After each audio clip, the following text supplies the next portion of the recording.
বিভিন্ন পলিসিতে মানুষ ওজন কমায়। পুষ্টিকর খাবারগুলো খাবারে রেখেই ওজন কমাতে হবে। আপনি অল্প অল্প বারবার থেরাপিউটিক ওয়েতে খান, এতে আপনার পাকস্থলী ছোট হবে, ওজন কমাটাও ইজি হবে। তাই অল্প অল্প বারবার খাবারে আমাদের মেটাবলিজম বাড়ে, না হলে আপনার বিভিন্ন ম্যালনারিস্ট অভাবজনিত রোগ হওয়ার প্রবণতাগুলো বেড়ে যায়। ওজন কমানোর জন্য সবসময় সবচেয়ে কার্যকর পদ্ধতি ডেফিনেটলি ডায়েট ম্যানেজমেন্টের পাশাপাশি কিছু এক্সারসাইজ এবং প্রপার ঘুম, এইগুলো বজায় রাখাটা জরুরি।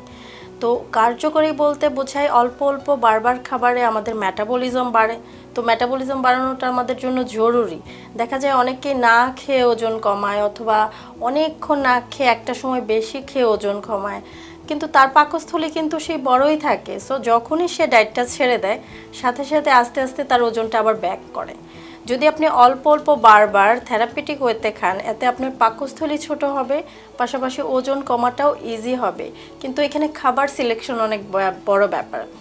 যে খাবারগুলোতে ক্যালোরি কম এবং আমাদের পেটে দীর্ঘ সময় থাকে এবং এনার্জি দেয়, সেই খাবারগুলো চুজ করলে আমাদের দেখা যায় ওজন কমতে সুবিধা হয়, এবং আমরা ওজন কমার পরে এটা আর ব্যাক করার প্রবণতা থাকে না।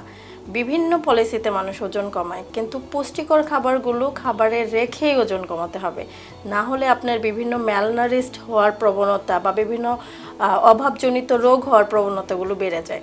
কারণ আপনি ডায়েট করলেন, কোনো এক্সারসাইজ করলেন না, বা কোনো রকমই আপনার অ্যাক্টিভিটি নাই, তাহলে ওজন কিছু কমবে, কিছু কমে আপনার কিছু এটা স্থির হয়ে যাবে বা একদম স্টাক হয়ে যাবে। পাশাপাশি আপনাকে ডেফিনেটলি কিছু এক্সারসাইজ করতে হবে। আমরা যে খাবারটা খাচ্ছি সেটা যদি বার্ন না হয়, তাহলে সেটা আপনার শরীরে ফ্যাট আকারে জমবে, এটাই স্বাভাবিক। এবং যত আমাদের শরীরকে আপনি কম কাজে লাগাবেন, তত সে অসুস্থ হবে, দুর্বল হবে। আর আল্লাহ তাআলা কিন্তু আমাদেরকে তৈরি করছেন যেন আমরা কষ্ট সহ্য করে তারপরে কিন্তু আমাদের জীবনধারাটাকে মেনটেন করার জন্য। তো কষ্ট সহিষ্ণুই আমাদের বডি দেখবেন। যারা বেশি আরাম প্রিয়, যারা বেশি শুয়ে বসে থাকে, শুয়ে বসে বেশি খাওয়া দাওয়া করে, তাদের দেখবেন রোগ বালাই খুব তাড়াতাড়ি চলে আসছে। অল্প বয়সে ডায়াবেটিক, কিডনির সমস্যা আমরা এখন অহরহ পাই। তাদের বিভিন্ন রোগ প্রতিরোধ ক্ষমতাও কম থাকে। আর যারা দেখবেন খাওয়া দাওয়া মোটামুটি করছে বাট অ্যাক্টিভ থাকছে, ব্যায়াম করছে, হাঁটাহাঁটি করছে, তারা দেখবেন সুস্থ থাকছে বেশি, তাদের আয়ু দীর্ঘ হচ্ছে, তাদের স্কিন ভালো থাকছে, তাদের এইজিং প্রসেসটা ভালো থাকছে, যে এত এইজিং প্রসেসটা ধীর থাকছে, অত চালু হচ্ছে না, মানে খুব দ্রুত হচ্ছে না। তো তারা সুস্থ থাকছে। তো দুটোই জরুরি, একটা দিয়ে কখনোই হবে না। আপনি না খেয়ে বা খাবার মেনটেন না করে শুধু ব্যায়াম করলেও তো খুব একটা লাভ হবে না।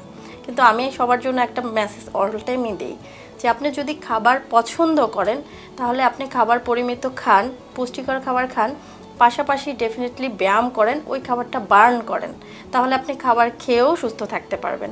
কিন্তু যদি আপনি খাবার খেয়ে ব্যায়াম না করেন, সেটা অবশ্যই আপনার সমস্যার কারণে হবে, রোগের কারণেই হবে।